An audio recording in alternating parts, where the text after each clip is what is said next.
자, 일단 하나님께서 원하시는 형상의 회복을 해야 되는데 일단 먼저 잘못된 형상의 회복이 뭐가 있는지를 먼저 보고 가도록 할게요. 신명기에 보면 하나님께 여호와께서 호렙산 불길 중에서 너에게 말씀하시던 날에 너희가 어떤 형상도 보지 못하였은즉 너희는 깊이 삼가라라고 되어 있는데 아까 얘기했지만 우리가 형상이라는 말 자체가 자꾸 눈에 보이는 시각적인 것을 뜻하는 단어이기 때문에 하나님의 형상을 이스라엘 백성들이 호렙산에서 못 봤거든요. 당연히 못 보죠. 하나님은 안 보이지 않는 형상을 갖는 분이니까. 그렇기 때문에 하지 말아야 될 첫 번째는 뭐냐면 스스로 부패해서 자기를 어떤 형상이든지 뭘 만들지 말라? 우상 만들지 말라는 거예요. 그러니까 하나님의 형상을 우리가 본받아야 되는데 눈에 보이지 않으니까 답답한 마음으로 눈에 보이는 남자 형상, 여자 형상, 짐승의 형상, 새의 형상, 그 다음에 보면 곤충의 형상, 어족의 형상, 해와 달, 별들, 하늘 위의 모든 천체를 빗대어서 저것이 하나님의 형상이라고 정해놓고 그것을 위해서 하나님 섬기면 하나님은 절대로 기뻐하지 않으신다. 그렇죠? 보이지 않는 하나님을 보이는 형상으로 만드는 것은 하나님께서 금하시는 제일 첫 번째 경고예요. 절대 하면 안 된다. 왜냐하면 하나님의 형상이 그 보이는 것에 진짜 뭐라고 표현하면 그 어마어마한 영광과 능력이 어떻게 거기에 다 들어갈 수 있어요? 그 말도 안 되는데, 그러니까 이거는 하나님의 자존심 문제야. 나도 기분 나쁘다 이거요. 네가 그러니까 사람들이 그러죠. 그 우상에다 금을 씌웠는데요. 그래서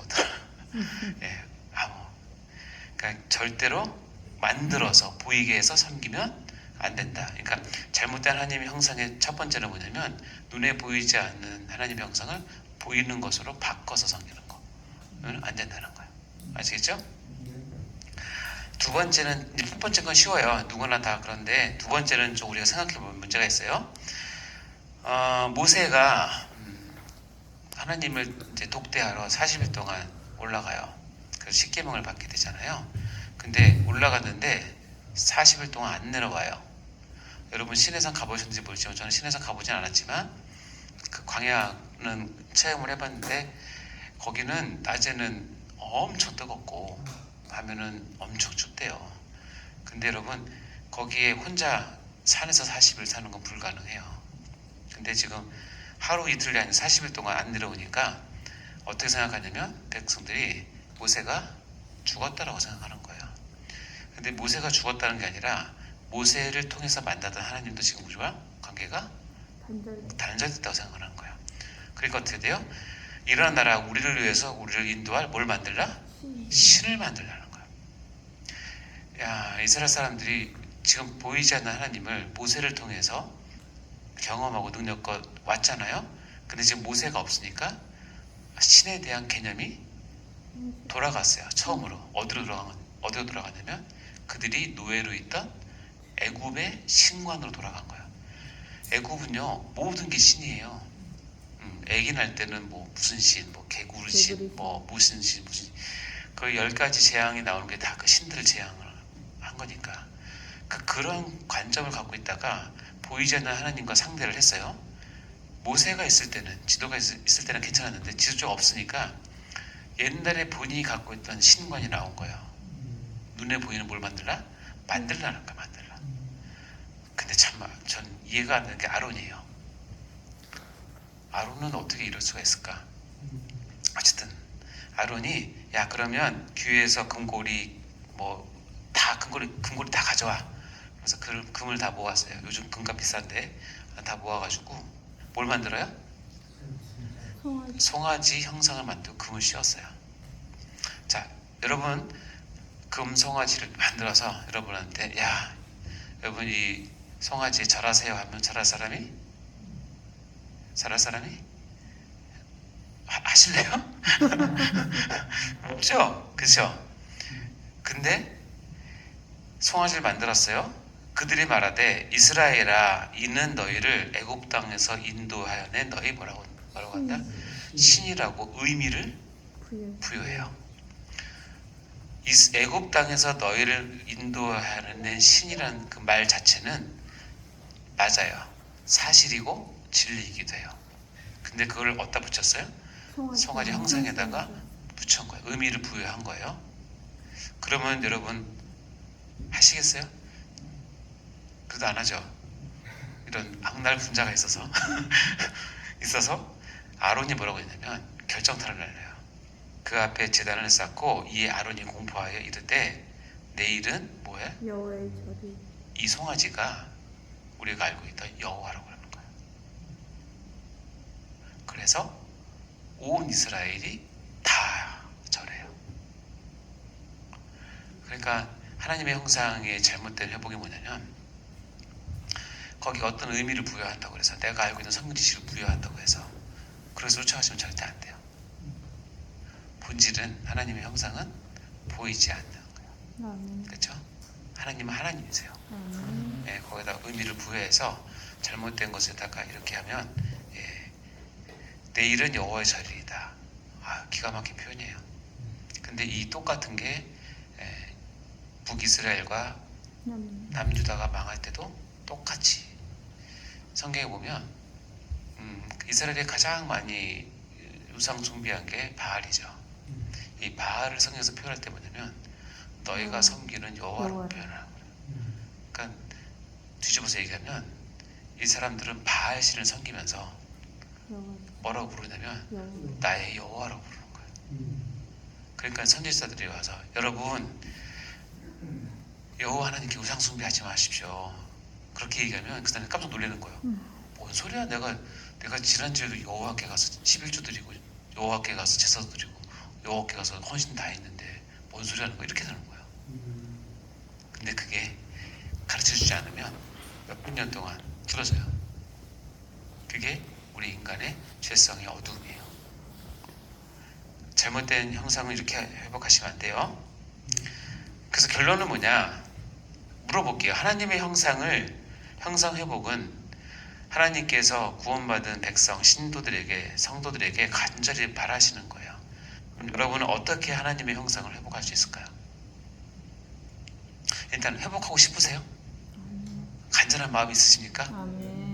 간절한 마음 있으시죠? 그러면 저와 같이 그 간절한 마음을 담아서 그럼 어떻게 하면 좋을까? 1번 새벽 기도 드린다.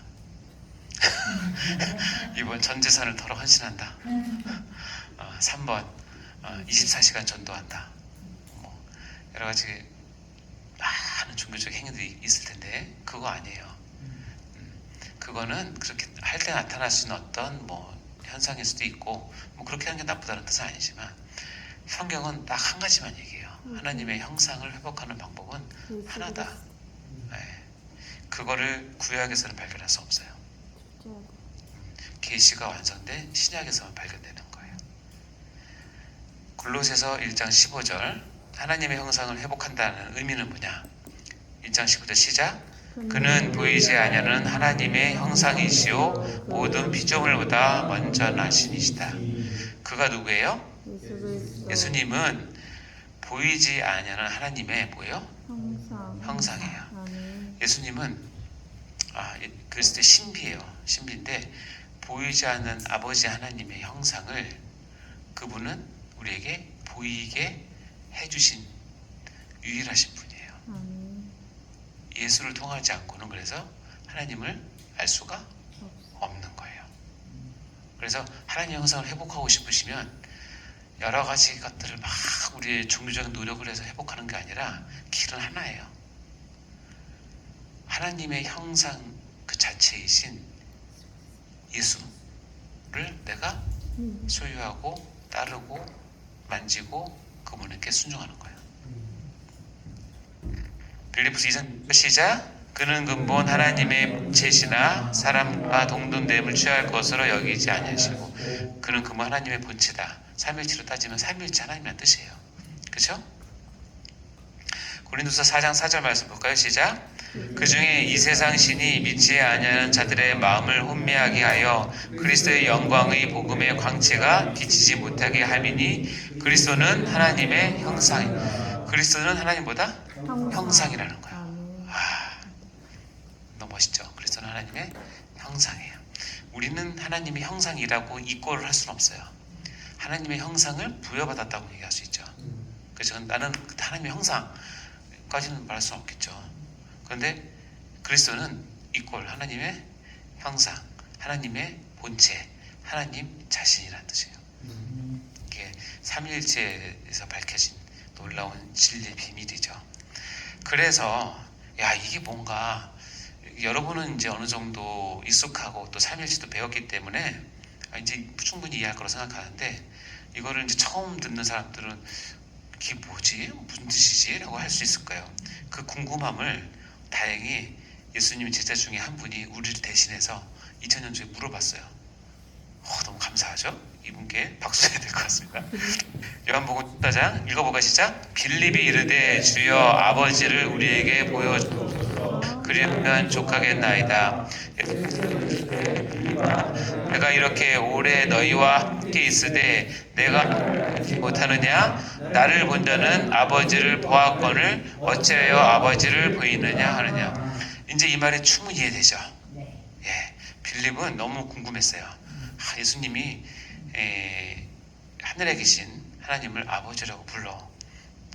나도 그분을 예수님은 하나님 아들이신가 봐 생각했나 봐요. 그러니까 빌립은 이제 영적이었던 것 같아요. 눈에 보이는 예수님 말고 진짜 이제 아버지를 보고 싶다는 거예요. 충분히 저도 그랬을 것 같아요. 근데 예수님은 이렇게 얘기하십니다. 빌립아, 네가 나랑 오래 함께 있는데 너 그거 아직 못 깨달았느냐? 나를 본 자는 뭘 봤다? 아버지라고. 우리는 이런 특권을 못 누립니다. 지금 예수님이 어디 계시죠? 하나님 보좌 우편에 하늘에 계세요. 그러니까 지금은 우리는 예수님을 육안으로 못 보잖아요. 이 혜택은 누가 받냐면 예수님께 성육신에서 오셔서 예수님 제자들이 가장 많이 누리는 혜택이에요. 특별한 혜택. 예수님을 보면서 하나님을 볼 수 있는. 너무 좋죠. 지금은 이제 우리에게 성령님이 오셨으니까, 삼위일체 하나님 성령님이 오셨으니까 우리가 성령님을 통해서 어떻게 해요? 예수를 붙잡으면 하나님을 볼 수 있죠. 그게 이제 어떻게 시각적으로 본다는 뜻이 아니라 그 길만이 하나님을 알 수 있는 유일한 길이라는 뜻이에요. 자, 그러면 로마서 8장 볼까요? 읽어볼까요? 시작. 하나님이 미리 아신 자들을 또한 그의 아들의 형상을 본받게 하기 위하여 미리 정하셨으니 이는 그로 많은 형제 중에서 맏아들이 되게 하려 하심이라. 또 미리 정하신 그들을 또한 부르시고 부르신 그들을 또한 의롭다 하시고 의롭다 하신 그들을 또한 영화롭게 하셨느니라. 그쵸? 밑에 보면 정하시고 부르시고 의롭다 하시고 영화롭게 하셨다는 요 말은 우리가 흔한 말로 구원의 서정을 얘기하는 거예요. 그러니까 구원의 모든 그 과정과 모든 것을, 그러니까 구원의 모든 것을 얘기하는데, 우리에게 이런 구원의 과정을 겪게 하시고 은혜를 베푸신 이유가 있는데, 하나님이 미리 아신 자들 또한 그의 아들의 형상을 뭐하기 위해서? 아들의 형상을 뭐하기 위해서? 본받게 하기 위해서야. 그러니까 하나님께서 우리를 구원하신 뜻은 뭐냐면, 너희들이 구원받아서 내가 너에게 보낸 독생자 예수의 형상을 본받게 하는 것이 내가 구원받은 목표예요. 목적이에요. 그러니까 이거 뭐 말장난 같은 건데 잘 생각해 보시면, 여러분 예수를 왜 믿습니까? 여러분 예수를 왜 믿나요?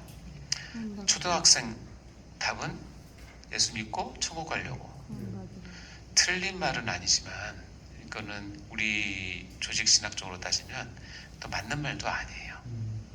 예수 믿고 천국 가는 게 아니라 천국 가기를 하나님께서 사랑을 주셨기 때문에 예수가 믿어진 거죠. 이해되시죠? 그 말이 더 정확하죠? 여러분 딱 다가오시죠? 근데 나는 왜 예수 믿어요? 이미 정해졌는데. 여러분 예수 믿는 이유는 예수를 본받으려고. 예수를 본받아야 뭐가 회복되니까? 하나님의 형상이 회복되는 유일한 길이니까. 그래서 내가 예수를 믿는 거예요. 여러분 지금 하고 대충 살아도 천국 갑니다. 그렇다 대충 살았다는 뜻은 절대 아니지만, 근데 천국 가면 후회할 거예요. 정말로인데 곧 말씀드릴 텐데, 어쨌든 내가 예수 믿는 이유는 어찌되었던 내 인격과 내 삶 가운데 예수의 한 끝이라도 붙잡고 그분을 닮아갈 때 하나님께서 그렇게 원하시던 나에게 처음 주셨던 하나님의 형상이 조금씩 회복돼 가는 거예요. 그것이 하나님이 나를 예수 믿게 하는 원인, 이유예요. 오직 예수만을 통해서 가능해요. 아멘? 자, 그럼 물어볼게요. 여러분은 지금 예수를 얼마나 닮아가고 있어요? 이게 이제 우리 신앙생활에 어떻게 보면 목표가 되기도 하고 근본적인 동기가 되는 거예요. 나 도대체 예수를 얼마나 닮아야지? 이게 모든 것의 원인이에요. 이 사역을 하는 것도 여러분이 또 뭐 교회 사역, 가정 사역 뭐 마찬가지인데 하면서 난 예수를 얼마나 닮아가고 있는가, 이것이 가장 중요한 동기이자 척도이자 목표라고 생각하시면 돼요. 이거 잊어버리면 그건 일일 뿐일 거예요. 우리 오늘 회장 되신 전사님도 이런 과정을 통해서 예수님 많이 닮아가시기 바랍니다. 얼마나 힘드실까? 잘하십시오. 하나님께서 또 세우셨으니까 힘주시고 능력 주실 거예요. 그리고 더 예수님을 많이 닮아가게 해주실 겁니다. 자, 하나님의 형상은 타락으로 훼손되었지만 유일하게 그리스도 안에서 회복돼요. 아멘? 네, 믿으시기 바랍니다. 여러분의 하나님의 형상에 회복된 지표를 아까도 얘기했지만 외부로 깔아가지고 봤으면 좋겠는데 그게 안 되니까 날마다 스스로 나는 도대체 어디 와 있나 이렇게 좀 보시기 바라고요. 다 왔다 생각할 때 하나님 은혜 주시면 아직 멀었구나 깨닫게 됩니다. 다 왔다 생각할 때는 아직 멀었구나. 근데 그거 아셔야 돼요. 근데 다 왔다는 과정이 필요해요. 그냥 제 경험인데 하나님께서 저를 인도하실 때 제가 느낌이 뭐냐면 하나님께서 어떤 경계를 줘야 돼. 믿음의 경계를 줘요. 여기서 바라보면서 저 믿음의 경계를 가는 게 너무 힘들어요. 근데 길을 쓰고 갔어요. 그러면 어떻게 되냐면 거기서 끝난 게 아니라 그 다음 단계 경계를 주세요. 이게 끝이 없는 거예요. 지친다 생각하는데 생각해보면 뭐냐면 내가 거기 안 가고 머물러 있잖아요. 저 경계를 바라보면서 난 더 이상 저것까지는 내가 안 해도 돼. 이 정도 믿으면 됐지 뭐. 머물러 있으면 절대 그 이상 보이지 않으세요. 그럼 정체되고 퇴보됩니다.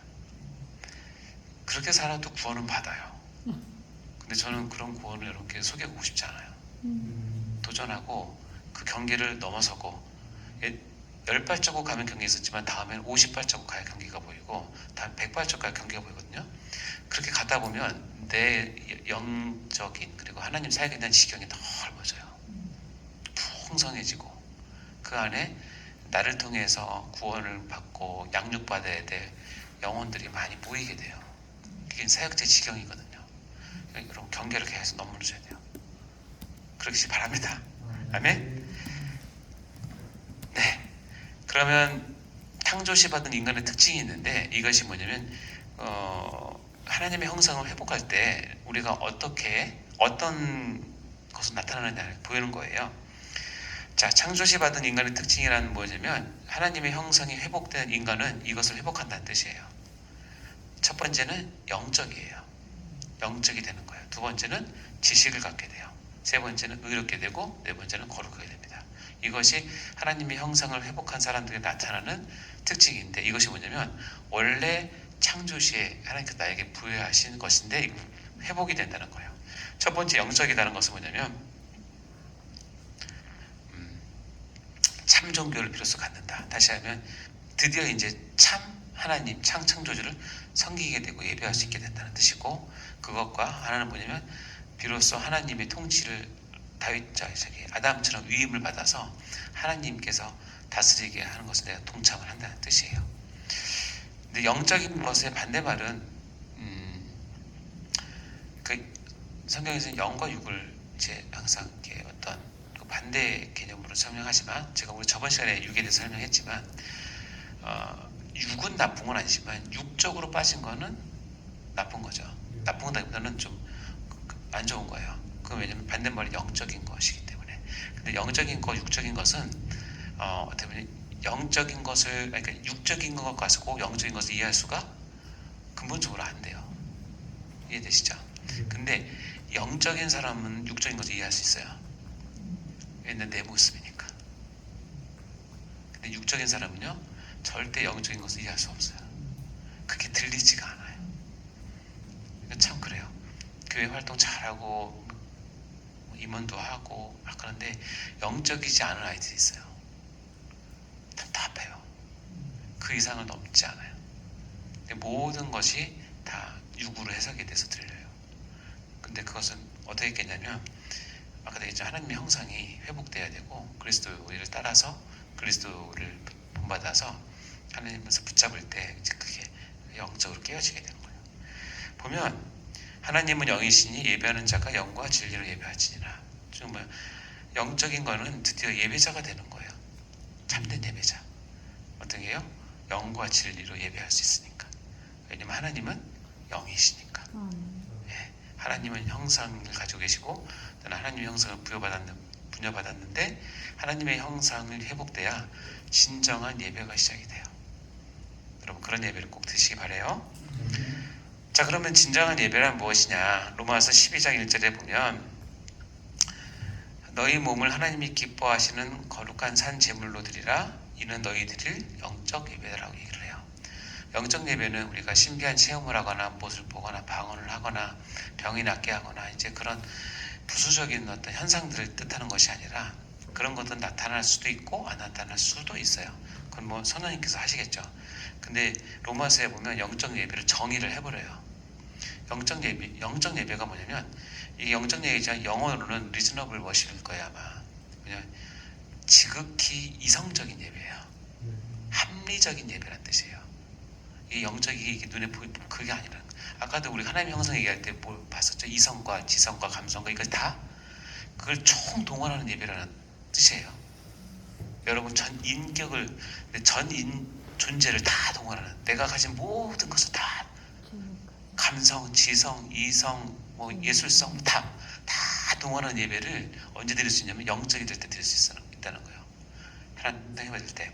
그런 영적 예배는 어떻게 하느냐? 여기서는 세 가지로 사도 바울이 우리한테 얘기하는데 영적 예배에서 뭐냐면 이 세대를 본받지 말아야 돼요. 이 세대를 따라가면서 육적으로 살면서 영적 예배 드리겠다고 하는 것은 불가능한 일이에요. 이 세대를 본받으면서 이 세상 가치관이 있으면서 이 세상 관점을 하나님을 보면서 영적 예배 드릴 수 있어요? 안 돼요. 그러니까 이게 바뀌어야 돼요. 이 세대를 본받지 말아야 돼요. 두 번째, 마음을 새롭게 함으로 뭘 받아요? 변화를, 날마다 변화를 받아야 돼요. 아까도 얘기했지만 자고 일어나면 나의 또 새로운 하나님 형상을 어떻게 또 받을까? 어떻게 또 드러낼까? 어떻게 또 섬길까? 이걸 변화를 항상 받아요. 어디에? 마음이. 왜냐하면 마음에 종교의 자리가 있기 때문에 마음에 여러분 하나님에 대한 믿음이 거기 있기 때문에 마음을 변화를 받아야 돼요. 날마다. 그리고 하나님의 선하시고 기뻐하시고 온전한 뜻이 무엇인지 뭐하도록 해야 돼요? 분별해야 돼요. 그러니까 늘 생각하셔야 돼요. 어떤 게 정말 하나님께서 원하시는 건지 그런 생각 갖고 사시는 거예요. 그게 그렇게 했을 때 그 사람의 모든 삶은 영적 예배라고 얘기를 하는 거예요. 하나님의 형상을 회복될 때만 가능한 이야기이기도 하지만 이 예배를 드릴 때 하나님의 형상은 더욱더 회복이 되겠죠. 다음 두 번째는 영적인 거는 다스릴 수 있다는 뜻인데 창세기에 보면 하나님께서 그들에게 복을 주시면서 땅에 충만하라, 땅을 정복하라, 모든 생물을 다스리라 하면서 충만하고 정복하고 다스리는 이건 통치 행위를 얘기하는 건데요. 통치 행위는 하나님께서 이 땅을 창조하신 후에 섭리하시면서 다 통치하시잖아요. 그건 하나님의 고유 권한이기도 하지만 절대 주권이기도 해요. 근데 그것에 우리를 부르세요. 그래서 이것을 통치하게끔. 그래서 이 한 사람의 헌신된 하나님의 형상을 회복된 사람을 통해서 교회가 부흥되게 하시고 교회가 또 부서가 부흥되게 하시고 우리 회사가 가정이 이것들이 다 다스려져서 하나님의 통치관 들어올 수 있게 하는 그런 매개체 아니면 뭐라고 그래야 되나 일꾼? 로 세우시는 거죠. 언제? 영적일 때. 그때 그게 가능해요. 따라서 우리가 영적일 때 예배를 드리고 하나님의 통치에 같이 참여해서 다스린다는 거 꼭 기억하시고요. 두 번째는 지식을 갖게 돼요. 이 지식은 당연히 뭐겠어요? 영적인 하나님에 대한 지식, 그렇죠?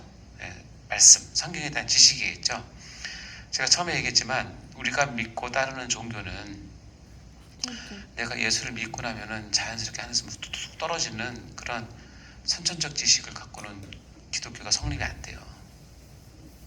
기독교는 첫 출발은 100% 선천적 지식이죠.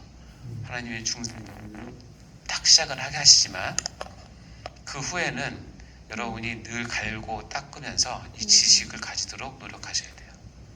이거 게으르 하시면 안 된다니까요. 특히 여러분은 더 여러분은 왜냐면 다른 사람의 영혼들에게 하나님의 말씀을 접목시켜 줄 사람이기 때문에 여러분의 손과 이 발 여기에는 이 하나님의 말씀에 대한 도구들이 꽉 차 있어야 돼요. 영적인 전쟁에 나가기 때문에. 그러니까 말씀을 사랑하시고 늘 말씀을 챙겨 놓으시고 말씀 규태하시고 그런 거 다. 제가 아침마다 보내는 이유는 그거라도 잘 갖고 가시라고. 너무 짧잖아요. 짧은데 갖고 찔리지 않습니까? 가는 힘들 겁니다. 저도 마찬가지예요. 그리고 거기 있는 내용들은 다 제가 찔렸던 걸 보내는 거라서. 예. 마태복음 28장 27절 보면 내가 너희에게 분부한 모든 것을 가르쳐 지키게 하라요. 가르쳐 지키게 하라. 원문으로 따지면 지킬 때까지 끈질기게 가르쳐라 하는 뜻이에요. 여러분이 해야 될 일입니다. 여러분이 또 받아야 될 거고. 감독, 즉 장로를 세울 때 하나님께서 여러 가지 책망할 것이 없으며 쭉 나오죠. 단정하며 나그네를 대접하며 그 다음에 뭐예요? 가르치기를 잘하며. 그래서 교회의 중직, 특히 당연히 뭐 설교자를 말 것도 없고 가르치기를 잘하셔야 돼요. 뭘 가르치냐? 하나님의 말씀을 체계적으로 가르치는. 예. 그다음에 의롭게 된다는 것을 한마디로 표현하면 상 줄 자에게 상 주고 벌 줄 자에게 벌 주는 성품을 가지라는 뜻인데요. 이것은 하나님의 공의를 뜻하는 것이기도 하지만 하나님께서 우리를 향해서 갖고 있는 하나님의 마음이기도 해요. 고린도서 5장 20 읽어볼까요? 시작. 하나님이 죄를 알지도 못하신 이를 우리를 대신하여 죄로 삼으신 것은 우리로 하여금 그 안에서 하나님의 의가 되게 하려 하심이라. 우리가 그 안에서 하나님의 의, 예수를 믿고 하나님 앞에 순종하고 복종해서 하나님의 형상을 회복하면 하나님께서 그것을 기쁘게 여기시면서 하나님의 의가 됐다고 얘기하는 거예요. 그리고 우리 엄청난 죄인인데 이 과정을 통해서 하나님 앞에 의인으로 서는 거예요. 그것을 칭함받는 걸 칭의라고 얘기를 하는 거예요. 그렇죠? 자, 거룩한 것, 당연한 것. 이거는 하나님의 속성 가운데 가장 12개의 속성 가운데 가장 핵심적인 속성이고, 거룩은 하나님의 공유적 속성이에요, 비공유적 속성이에요? 공유적. 공유적. 그쵸? 안성님 하나님은 완벽한 거룩이세요. 그거는 더 이상 따라갈 수 없는데, 완벽하신 하나님께서 우리한테 완벽한 거룩을 요구하는 뜻이 아니라 내가 거룩하니까 너희도 뭐 했으면 좋겠다? 그만뿐이에요. 내가 거룩하니 너희도 거룩하겠다. 그의 거룩하면 뭐가 좋을까요? 하나님이? 하나님의 마음을 읽어보셨어요? 이 다음 구절 이거예요. 나는 여호와니 여호와 너희 하나님이라. 내가 거룩하니 뭐죠? 밑에 내가 거룩하니 너희도 거룩해라. 이 말을 하신 하나님 마음을 알겠어요? 쉬워요. 제가 아들을 키워보니까 내가 우리 아들이 둘이 있는데 주위 사람들이 이런 얘기할 때 제일 기뻐요. 왜냐면 종근이신 큰아들 둘째가 있는데, 야, 얘는 지 아빠보다 훨씬 나아. 이 들을 때 나를 까는 거잖아요. 어떻게 보면 낮추는 건데 아들을 나보다 훨씬 낫다고 높여줄 때 정말 기분이 좋아요. 그걸 제가 어떻게 느꼈냐면 제 아버님이 저한테 그렇게 얘기하신 적이 있었어요. 아버님이 갔는데 재훈이는 당신보다 훨씬 나아, 이렇게 들었는데 그렇게 너무 좋다는 거예요. 내용은 듣는 아버지 밑에 있는 건데 듣는 아버지의 마음은 너무 좋은 거예요. 하나님이 거룩하세요. 그리고 우리한테 거룩을 요구하신데 뭐냐면, 많은 사람들이 여러분을 보고 거룩의 속성을 거기서 발견하면 하나님이 너무 좋으신 거예요. 당연히 하나님 거룩보다 절대 뛰어날 수는 없죠. 근데 하나님이 12성품 가운데 가장 핵심적인 성품, 이것을 내 아들이 가지고 있다는 것을 주위에서 인정해주면서 아유, 하나님을 찾기 시작하고 하나님을 알기 시작할 때 그때 하나님이 너무 좋다는 거예요. 그래서 거룩하라는 거예요. 그렇게 해주고 싶지 않으세요? 하나님께. 그러니까 거룩하세요. 거룩해서 여러분이 목에 기부싸지 마시고, 네. 거룩해서 아버지께 영광을 돌리고, 많은 사람들이 나의 거룩을 보면서 야, 하나님 살아계시네, 하나님 진짜 계시네, 저 하나님 나도 믿고 싶네, 이런 마음이 들도록 그때 하나님께서 기뻐하신다는 거예요. 야, 내가 재훈이를 아들 찾길 너무 잘했네, 너무 좋다, 이러는 거죠. 그게 아버지의 마음이에요. 너희는 나에게 거룩할지어다. 거룩은 구분이 아니라 뭐다? 구별. 기억하시죠? 그 안에서 거룩한 구별되는 거예요. 계속 나옵니다. 오직 너희를 부르신 거룩한 이처럼 너희도 모든 행실에 뭐와? 거룩한 자가 되라. 기록되었을 때 내가 거룩하니 너희도 거룩할지어다. 이걸 의무감으로 보지 마시고, 제가 금방 말씀드린 것처럼 아버지의 마음을 한 번만 생각하시면 이게 너무 좋은 거예요. 너무 좋아요. 자, 시간 됐으니까 우리 보겠습니다. 1번 읽어볼까요? 시작. 그래서 구원받은 백성에서 가장 간절히 바라시는 것은 하나님의 형상을 회복하는 것이다. 그렇죠? 2번 시작. 하나님의 형상을 회복한 인간은 예수님 닮은 사람이 되는 것이며, 이는 영적으로 새로 태어나며 영적 지식의 학습이 가능해지고 매사의 시시비가 분명하여 의롭게 되고 또 거룩한 삶을 사는 특징을 가지게 된다. 아멘. 그렇죠? 마지막 세 번째 시작. 모든 사람들은 육체와 영혼으로 구성된 인간이며 인간 그 자체가 하나님의 형상임을 반드시 새겨야 한다. 그럴 때 우리는 우리에게 맡겨주신 사람들을 어떻게 섬겨야 할지 알게 된다. 그래서 하나님의 형상에 대한 우리가 세 가지를 생각했죠. 나는 스스로 나를 어떻게 보나, 하나님이 나를 어떻게 보시나, 하나님의 형상으로서. 두 번째, 타인은 하나님의 형상을 가진 사람을 내가 얼마나 존중하고 있는가. 그리고 마지막, 우리에게 평생 우리의 어떤 숙제라고 해야 되나, 얼마나 예수님을 닮아가면서 하나님의 형상을 회복시키느냐. 이게 이제 우리가 경주하는 신앙의 내용입니다. 아멘. 네, 우리 기도하고 마치도록 하겠습니다. 하나님 아버지 감사합니다. 우리에게 하나님의 형상을 주셨고, 이제 그 하나님의 형상을 다시 회복시켜서 이제는 이 하나님의 형상을 통해서 하나님께 영광 올려드리며 더욱더 하나님을 알아가는 저희가 다 되길 원합니다. 아버지, 예수 그리스도께서 하나님의 형상이심을 믿고 우리가 예수 그리스도의 말씀과 예수 그리스도의 사역과 예수 그리스도의 성품과 인격을 본받아 날마다 예수를 쫓아 하나님의 형상을 회복해가는 저희 모두가 될 수 있도록 축복하여 주옵소서. 그럴 때 나타나는 모든 것들이 오직 하나님 아버지의 영광으로만 드러나게 주여 사용하여 주옵소서. 이 밤도 또 이번 한 주도 하나님의 형상을 어떻게 하면 회복할까 고민하며 또한 매진하는 한 주가 될 수 있도록 인도해 주옵소서. 주님 도와주시고 긍휼히 여겨 주옵소서.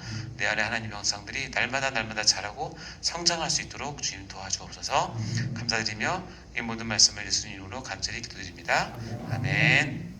수고했습니다, 여러분. 네.